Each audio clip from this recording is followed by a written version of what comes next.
It wasn't the slap that broke him. It was the silence after.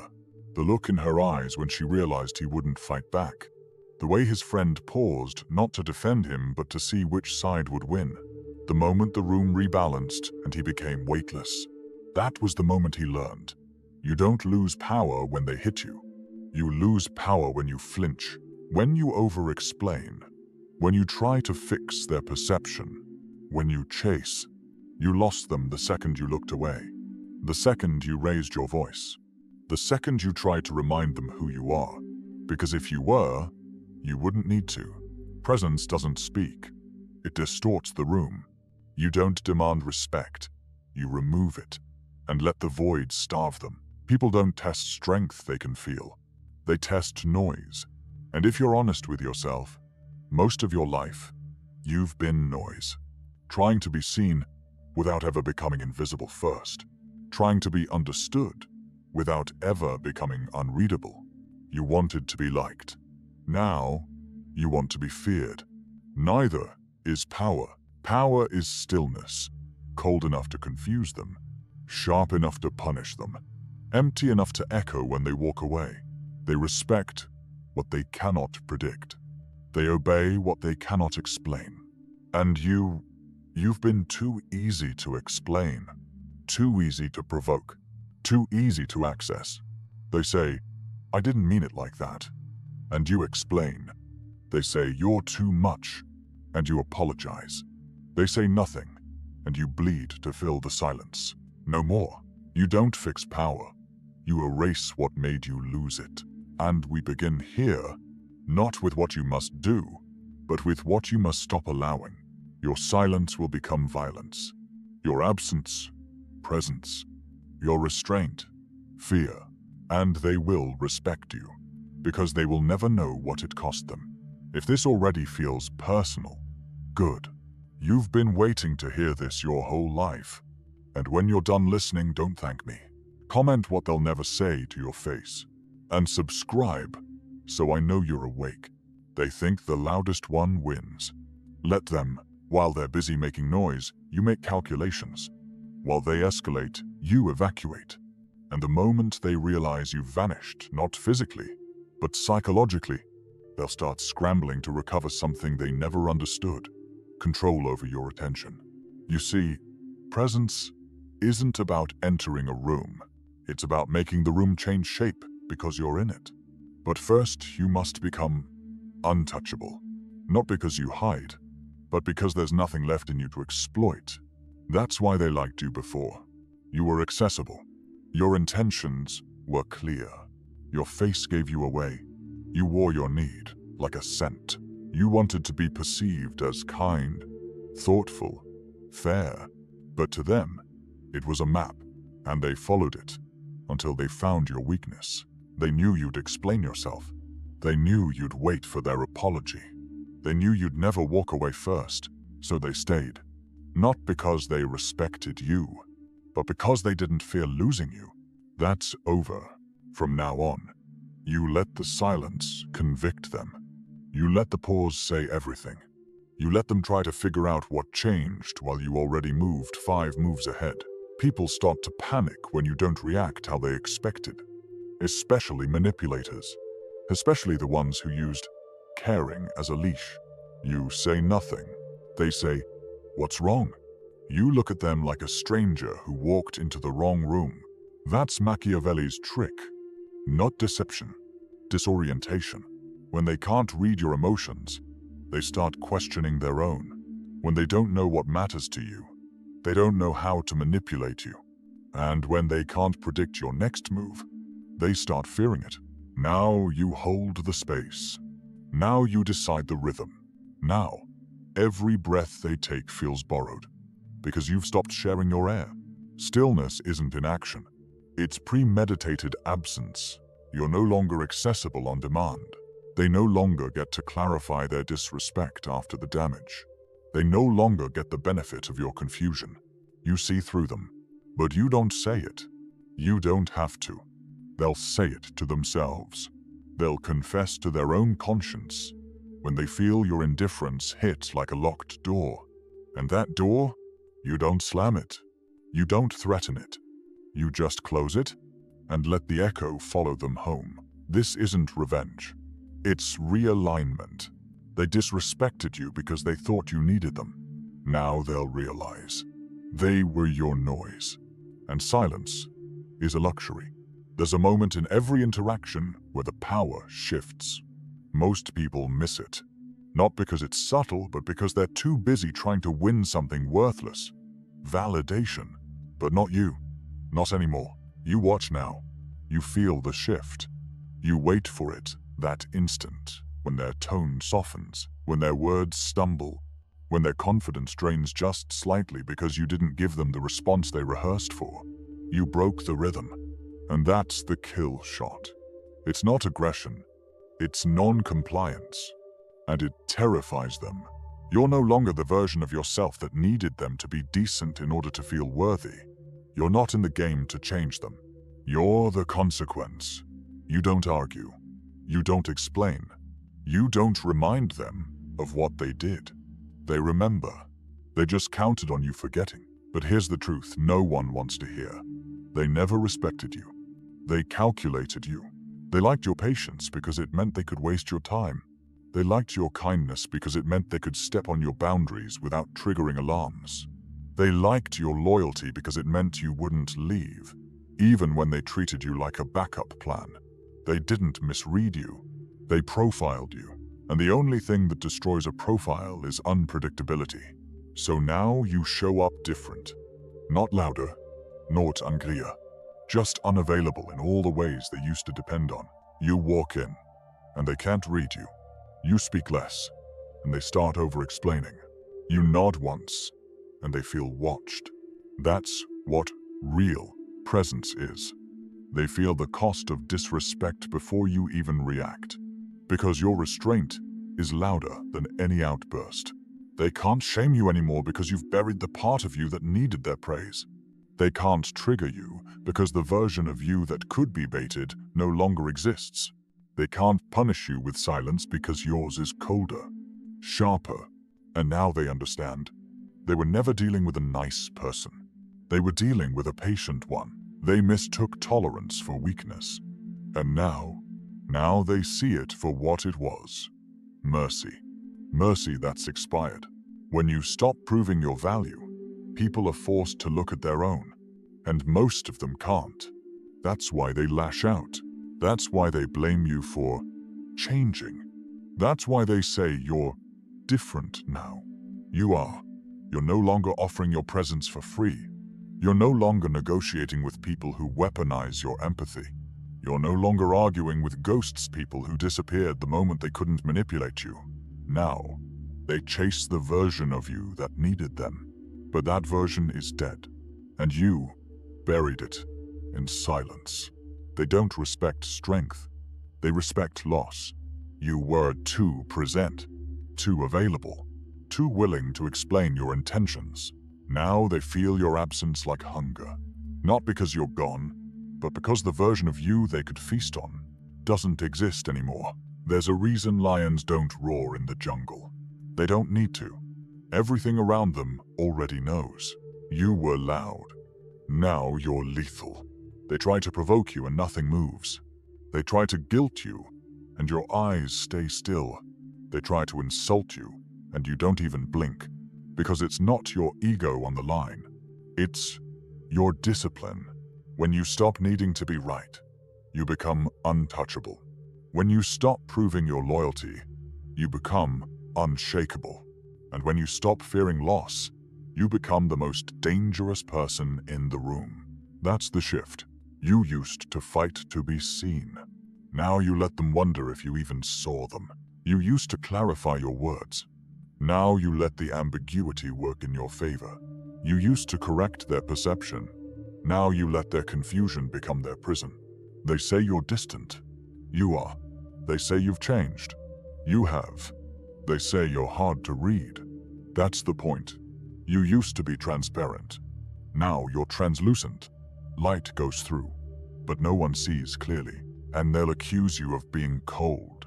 Because they can't find the parts of you they used to control.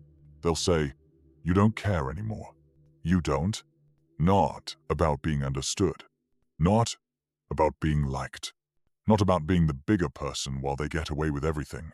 You care about one thing now. Presence. Not being around, but being felt. You can leave a room without moving. You can end a relationship without saying a word. You can make someone regret everything just by refusing to react. Because your silence isn't empty. It's haunted. It holds all the things you could say, all the things you should say, but don't, because you no longer owe them the intimacy of your truth. Let them talk. Let them guess. Let them spiral trying to decode your face. They don't realize it's not a mask. It's a mirror. And what terrifies them the most is seeing themselves in a reflection. They can't manipulate. They were never loyal to you. They were loyal to your silence, to your fear of confrontation, to your need for peace at any cost. But now you cost too much to disrespect. They used to measure your value by how much you'd tolerate, how many times you'd stay calm when they tried to provoke you, how often you'd turn the other cheek, while they used both hands to push your boundaries. Now, they don't know where the edges are, because you've stopped warning them. You've stopped repeating yourself. You've stopped bleeding into their confusion. And here's the truth they won't say out loud. They respected you more the moment you went cold. Because fear breeds clarity, and clarity breeds compliance. You've become unreadable, and they hate it. Not because they want to understand you, but because they used to rely on it. Used to rely on knowing how much to guilt you, how long to stonewall you, how little they could give before you'd still come running. But now, the pattern is broken, and they're lost. You don't ask if they're okay.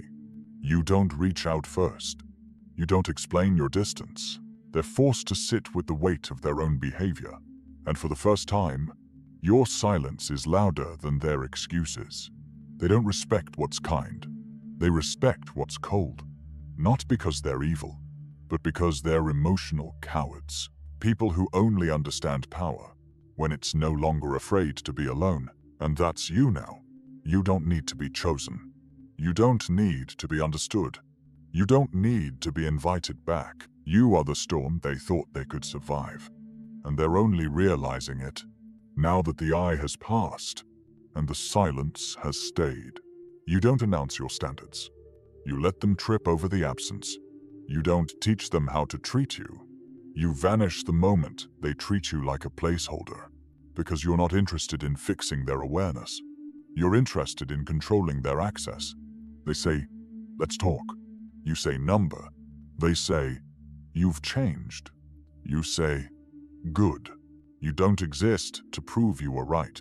You exist to remind them what happens when the wrong person assumes you won't leave. And when they finally realize what they lost, you won't even be angry. You'll be gone. Not out of rage, not out of revenge, but out of reach. They think silence is weakness. That's how naive they are. They think the one who talks less is scared, that the calm one lacks depth, that detachment means indifference. But they're wrong, and they always have been. Because if they really understood you, they'd know silence is the sound of calculation. Restraint is the edge of precision. Stillness is the breath before devastation. You don't walk away because you're done caring. You walk away because you're done explaining. And explanation is the last mercy of the emotionally enslaved. You used to speak out of hope. Now you speak only when it's tactical. You used to react from emotion. Now you respond, if at all, from advantage. This is how power moves. Cold, measured, unforgiving. And now, they're starting to see it. You're not triggered anymore. You're triggered less. And that's far worse. Because now they don't even get to feel important enough to provoke you. Now their insults land in dead air. Now their games hit a wall of silence. And all they hear is their own desperation echoing back. You're no longer the story they get to rewrite. You're the page they can't find anymore. They say, Why are you being like this? You say nothing. They say, you've changed. You nod once. They say, can we talk? You look at the clock, and not because you're waiting for the right time, but because you already decided it's too late. This is psychological warfare, and you didn't start it. But now, you're the last one standing. Not because you fought harder, but because you stopped fighting and started eliminating. No more performing sanity for the unstable. No more rehearsing compassion for the careless. No more teaching grown adults how to handle your worth. They don't get to witness your growth. They forfeited that. They gambled on your forgiveness and lost. Now, when you walk into a room, you don't shrink. You don't adjust. You don't smile to make them comfortable. Now, they adapt, or they disappear. You're not intimidating. They're just fragile. You're not distant. They're just no longer entitled to access. You're not angry. You're focused. Focused on the one thing that reclaims everything. Presence. Real, grounded, unapologetic presence. The kind they can't fake. The kind they can't touch. The kind they remember when they finally realize you're not coming back. And now, they whisper about you. Not because you did something wrong, but because they lost their grip. They don't talk about who you are. They talk about how they feel around you now. Exposed. Uncomfortable. Off balance. That's what happens when someone becomes sovereign. You've stopped orbiting their mood swings. You've stopped softening your truths. You've stopped giving them a script to follow. You've turned into the kind of presence that disrupts people's delusions. And when people can't control you, they question your character. They say you're cold. You're not. You're controlled. They say you've changed. You have. You've remembered who you are without the need to be accepted. Acceptance is cheap. Respect is earned. And fear? Fear is what they feel when they realize they never mattered as much as they thought they did. You didn't need them. You tolerated them. And now, they're outside the gates, confused why the access they once abused has been revoked without notice. You don't post about it. You don't hint. You don't explain. You disappear with dignity. And that silence haunts them louder than any public display ever could, because they know you don't burn bridges. You just stop building them. Let them think what they want. You're not in the business of clearing fog for people who lit the fire. You're not in the habit of offering closure to those who weaponized your clarity. The old you would have written a long message. The new you just doesn't reply. The old you would have tried to fix the misunderstanding. The new you lets them drown in it. The old you would have given them one more chance. The new you watched them waste it and said, nothing. This isn't about revenge. This is about restoration. You're reclaiming energy that was siphoned by people who couldn't match your depth, but resented you for making them feel shallow. You're reclaiming peace from those who confused your stillness with permission, and you're reclaiming your power by not performing it. Power that walks slowly. Power that doesn't beg to be seen. Power that isn't proven it's felt, and they feel it now.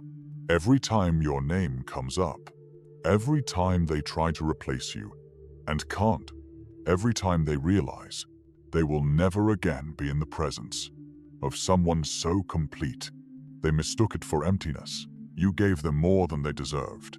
Now they feel the void of what they lost. And in that void, they'll finally understand. You never raised your voice. You just lowered your availability. They were addicted to the version of you that didn't know better. The version that picked up on the first ring, that texted back in seconds, that showed up even when they didn't deserve it. That version was currency, cheap, available, and easily spent. And now it's gone. You don't even blame them. Why would you? You trained them to believe your time was disposable. You trained them to believe your forgiveness was automatic. You trained them to believe you'd stay no matter how little they gave. But they made one mistake. They got comfortable. They thought your patience was permanent. What they didn't realize was that you were never loyal to them. You were loyal to the illusion that they could become who you needed. And the moment that illusion shattered, you didn't rage. You didn't break. You didn't even raise an eyebrow. You walked away so quietly. They're still wondering if it really happened. Because here's the truth. Real power isn't earned by speaking louder. It's earned by not needing to be heard. The most respected person in the room is never the one who demands attention. It's the one who could destroy everyone, but chooses not to. You've become that. Not by force, but by clarity. They don't know how to deal with you anymore. Because you no longer offer previews. You no longer telegraph your next move. You no longer fill the silence for their comfort. You just exist. Sharp, still, and impossible to decode. Now, they overthink every word they send you. Now, they rehearse their tone before calling. Now, they remember your boundaries. Not because you screened them, but because they touched them and found nothing but steel. You've exited the emotional economy. No more discounts. No more negotiations. No more access without cost. And the price now is respect. Not apologies. Not promises. Not potential. Respect. Backed by behavior. Backed by consistency. Backed by silence. Because here's the final shift they'll never recover from. You don't need their redemption. You don't need their explanation. You don't need their recognition. You needed one thing. Yourself. And you found it. In the absence of everything else, they didn't lose you when they disrespected you. They lost you when they assumed you'd come back anyway. It wasn't the betrayal. It was the expectation that you'd carry it like a good memory, that you'd forgive it like a bad habit, that you'd absorb it, like you always did, with grace. They misread you. They thought your silence meant surrender, that your stillness meant softness. But your silence was a withdrawal, a recalibration, a disconnection so absolute they couldn't trace where they lost you. They looked up one day, and the leash was gone. The mirror was gone. The comfort was gone. They said, "Let's fix this." You blinked and let the offer pass like smoke, because you already did fix it by removing the liability. Them. You're not empty. You're cleaned out. No residue of need. No echoes of old versions. No traces of self-sacrifice masquerading as love. They'll try to re-enter, reframe the past, rewrite the script, make you the villain for enforcing the silence they once weaponized against you. But this time, you're not playing a role. You're directing the ending, not with drama, with deletion. You don't send long messages. You archive. You don't block in anger. You close the tab without a sound. You don't rant. You vanish, and you do it so calmly that it rewrites their understanding of you. Because nothing unnerves a manipulator more than realizing you were never dependent on their validation. You just didn't know it yet. Now you do. You're no longer an option. You're an outcome. And the ones who tried to break you are the ones who'll remember you. Every time they meet someone unbothered, you've reprogrammed your presence, not to please, but to pressure, not to seek, but to separate. You don't negotiate with confusion. You let it starve, and when they finally accept that you won't explain, won't return, won't even flinch, that's when the power shifts permanently. Not with a fight, but with a closing scene where the character they thought they knew walks off the stage, without applause, without audience, without needing to be understood, because you didn't leave for them. You left for yourself, and that they'll never recover from.